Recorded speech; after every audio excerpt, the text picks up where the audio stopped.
जब भी आपके चैनल पर होता हूँ बहुत अच्छा लगता है। आज तो पहली बार आपके साथ प्रोग्राम कर रहा हूँ, so thank you very much. आपने शुरुआत में कहा मेरा नाम राम है और मैं महाभारत करने जा रहा हूँ, मैंने सोचा कृष्ण होता तो मेरा फिर नाम आप राम मोहन महाभारत शर्मा है कर। सर। मोहन भी है, थोड़ा ध्यान रखें। मोहन भी है उसके अंदर। Yes thank you very much. जी। तो ये जो आपने कहा है, ये चिट्ठी पे मैंने भी हस्ताक्षर किए हैं सर। मैं आपको सीधी बात बताता हूँ, मैं 6 देशों में आपका राजदूत रह चुका हूँ। ये जो इलीगल इमिग्रेंट्स जो हमारे देश में आते हैं, माना जाता है कि 2 और 3 करोड़ के बीच बांग्लादेशी इलीगल इमिग्रेंट्स है, ये अनुमान है, nobody has the exact figures.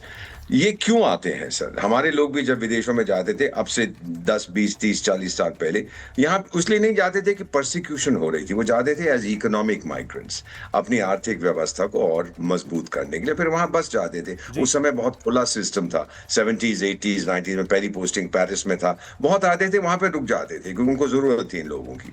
अभी क्या है सर कि भारत की तरक्की आप जानते हैं कि इस साल 8 या 9% हम ग्रो करेंगे, बहुत तेजी से जा रहे हैं। और आपका पड़ोसी मुल्क बांग्लादेश में तो आप जानते हैं कि अब आर्थिक व्यवस्था ठप हो गई है टोटली।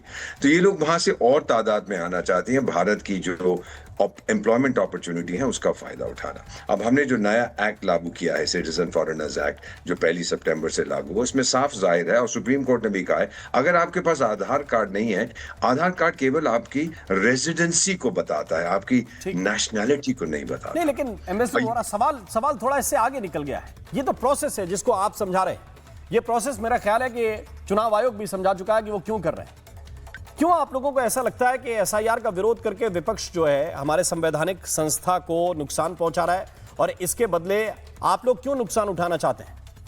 हम लोग नहीं उठाना चाहते हैं सर, इसीलिए तो हमने ये लिखा है। हमने सीधी बात की है कि भारत में देखिए, आपके जो 2 पड़ोसी मुल्क हैं सर, दोनों में मिलिट्री रूल रहा है from time to time. Bharat में नहीं हुआ है क्योंकि हमारी इंस्टीट्यूशंस बड़ी स्ट्रांग है, हमारा संविधान है, हमारा पार्लियामेंट, हमारा मीडिया, हमारी पॉलिटिकल पार्टीज है, हमारा एग्जीक्यूटिव, हमारी सिविल सर्विस है, हमारी फॉरेन सर्विस है, पुलिस है, बहुत तगड़ी है सर हमारी इंस्टीट्यूशन। उनको ना खोखला किया जाए, उनको ना बोला जाए कि आप सही प्रकार का काम नहीं करें। इलेक्शन के बारे में सिर्फ इतना ही कहूंगा सर, सूडान में कई साल में आपका राजदूत था। 1956 में सूडान आजाद हुआ था और उनकी पहली इलेक्शन भारत की इलेक्शन कमीशन ने करवाई थी। अभी तक 100 से ज्यादा देश के लोगों को हमने ट्रेनिंग दी है इन ऑर्गेनाइजिंग इलेक्शंस। तो जब ठीक है लोग हमारी इतनी इज्जत करते हैं तो फिर जी। मेरा ख्याल है कि हमारे पॉलिटिकल लीडर्स को इस बात का ध्यान रखना ठीक है, चाहिए। शाजिया इल्मी भी इस वक्त हमारे साथ जुड़ गए हैं, प्रवक्ता हैं बीजेपी की। शाजिया जी, बहुत बहुत स्वागत। लेकिन जगदीश शर्मा रिस्पॉन्ड करना चाहते हैं दीपक वोरा को। जगदीश शर्मा, क्या समस्या है? अब अधिकारियों को भी आप इस नजरिए से देखेंगे कि भाई 272 अधिकारियों ने अगर चुनाव आयोग को सपोर्ट किया है,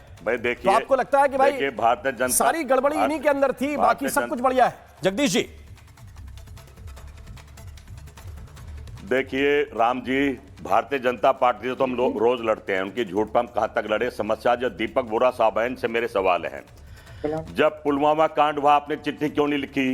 पहलगांव तार हुआ आपने चिट्ठी क्यों नहीं लिखी? और जब बेटी मणिपुर में कपड़े के बिना घुमाई आपने चिट्ठी नहीं लिखी? और जिस राहुल गांधी पर आरोप लगा, मुझे दुख है, पता नहीं किसके दबाव में आप लोगों ने चिट्ठी लिखी। राहुल गांधी भारत का बेटा, जनता की बात उठा रहे हैं। प्रधानमंत्री आज तक जनता के बीच में आकर नहीं बोल रहे हैं, कोई इंटरव्यू नहीं दे रहे हैं, कोई मन की बात करके अलावा जन की बात नहीं कर रहे हैं। आपने चिट्ठी नहीं लिखी, सवाल तो पूछे जाएंगे नहीं। आपने दिखाया कि आप हमारे देश के 6 जगह राजनयिक रहे, तो कम से कम कहीं तो जमीर जिंदा होगा। चुनाव वक्त रोज चोरी कर रहा है, आप चिट्ठी नहीं लिख रहे हैं। हम सबूतों के साथ बता रहे हैं कि विदेशी मॉडल महिला वोट डाल रही है, आप चिट्ठी नहीं लिख रही हैं। हम कह रहे हैं तार तार हो रहा है लोकतंत्र, संविधान, आप चिट्ठी नहीं लिख रहे हैं। कमाल कर दिया वोरा साहब, देश आपको भी देख रहा है, मुझको भी सुनना है। वोरा साहब, जब आपको एक रिस्पॉन्स फिर मैं आगे बढ़ूंगा। देना, मैं तो इतना कहना चाहता हूं, इतना डरकर काम नहीं करना चाहिए, इतना डरकर काम नहीं। आप अफसर हैं, हमारे देश के अच्छे अफसरों में हैं, बट डर किस चीज का? क्या आपकी भी कोई फाइल खुली है या आपके पीछे भी कोई सीबीआई लगने वाली है? ये चिट्ठी अब क्यों लिखनी पड़ी? पूरा देश पूछ रहा आप लोगों से, जल्दी बताइए देश को। वोरा साहब, क्विक। सब 140 करोड़ लोगों ने शायद हमारे इस नेता को बता दिया होगा कि हम सब पूछना चाहते हैं क्या हो रहा है।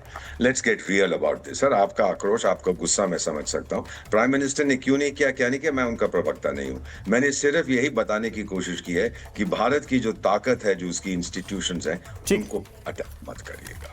ठीक है, अब शाजिया इल्मी आपके पास आना चाहते हैं। ये बंगाल के अंदर जो दीदी चिट्ठी लिख रही हैं, वो कह रही हैं कि खतरनाक स्तर पर भाई ये एसआईआर पहुंच चुका है।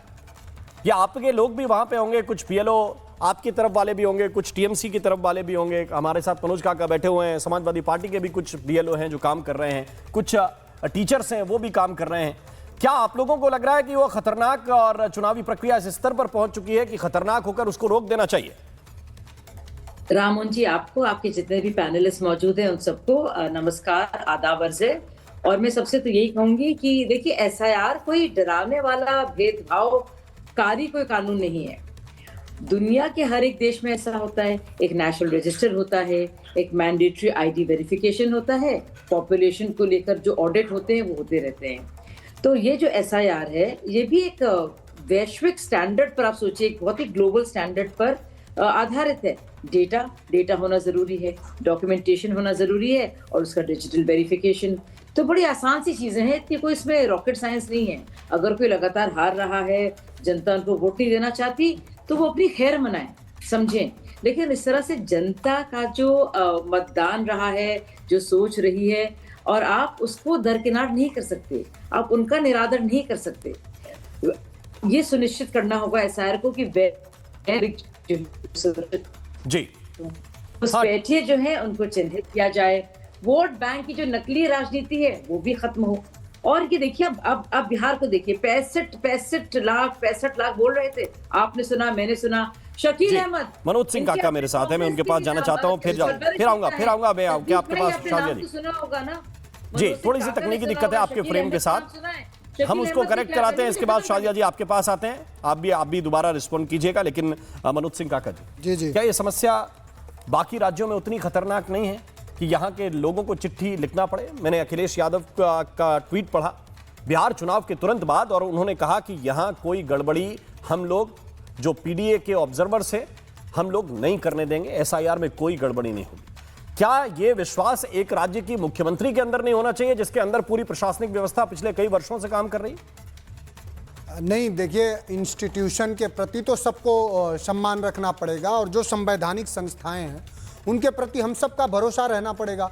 लेकिन संवैधानिक संस्थाओं का कार्य है कि वो किसी राजनीतिक दल के का कार्य न करें, वो भारत के संविधान के प्रति और भारत की 140 करोड़ जनमानस है उसके मूल्यों के प्रति, और भारत में संवैधानिक जो मान्यता है, जो लोकतंत्र है, उसकी जड़ें और गहरी कैसे हो, उसके प्रति भारत के पूरा जो जनमानस है उसमें और समझ व्यापक कैसे हो, ये होना चाहिए। जो एसआईआर का लेके सवाल हो रहा, अभी जो 12 राज्यों में एसआईआर चल रहा, 1 महीने का समय दिया गया, उसमें व्यवहारिक पक्ष का भी अध्ययन करना चाहिए।